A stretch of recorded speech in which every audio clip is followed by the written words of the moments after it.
ได้ผลเกินคาดบริษัทในญี่ปุ่นแก้ปัญหาพนักงานลาออก โดยให้พนักงานสามารถเลือกหัวหน้าเองได้ปัญหาพนักงานลาออกถือเป็นเรื่องใหญ่สำหรับหลายบริษัท โดยเฉพาะกลุ่มคนรุ่นใหม่ที่มักซอกหาสภาพแวดล้อมการเฮ็ดเวียกที่เหมาะสมกับตนเอง ล่าสุดบริษัทสถาปัตยกรรมจากฮอกไกโดซากุระโกโซประเทศญี่ปุ่นสามารถลดอัตราการลาออกจาก 11% เหลือเพียงแต่ 0.9% ได้สำเร็จเพียงแต่ให้พนักงานเลือกหัวหน้าของตนเองได้บริษัทซากุระโกโซซึ่งเชี่ยวชาญด้านการออกแบบอาคารป้องกันแผ่นดินไหวพบว่าการที่พนักงานบ่มีอำนาจในการเลือกผู้บังคับบัญชาส่งผลต่อบรรยากาศการเฮ็ดเวียกและแรงจูงใจในการอยู่ต่อทางบริษัทจึงเริ่มใช้ระบบใหม่ตั้งแต่ปี 2019 ที่ให้พนักงานที่เฮ็ดเวียกครบ1 ปีเลือกหัวหน้าที่อยากเฮ็ดเวียกนำโดยมีเกณฑ์การประเมินผู้บังคับบัญชาถึง 14 ข้อเพื่อให้ขบวนการเป็นไปอย่างมีประสิทธิภาพโดยผลลัพธ์ที่ได้คือพนักงานสามารถเฮ็ดเวียกได้อย่างสบายใจขึ้น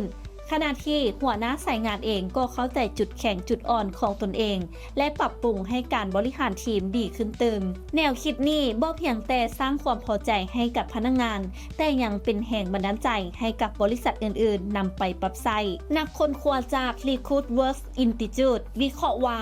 การให้อิสระในการเลือกหัวหน้าจะช่วยให้คนรุ่นใหม่มีอิสระในการออกแบบเส้นทางอาชีพของตนเองซึ่งเป็นสิ่งสำคัญต่อการรักษาบุคลากรคุณภาพในระยะยาวในยุคที่องค์กรต้องแข่งขันกันดึงดูดและรักษาคนเก่งไว้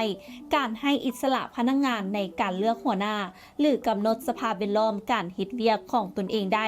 อาจเป็นกระแจสำคัญในการเพิ่มความพอใจ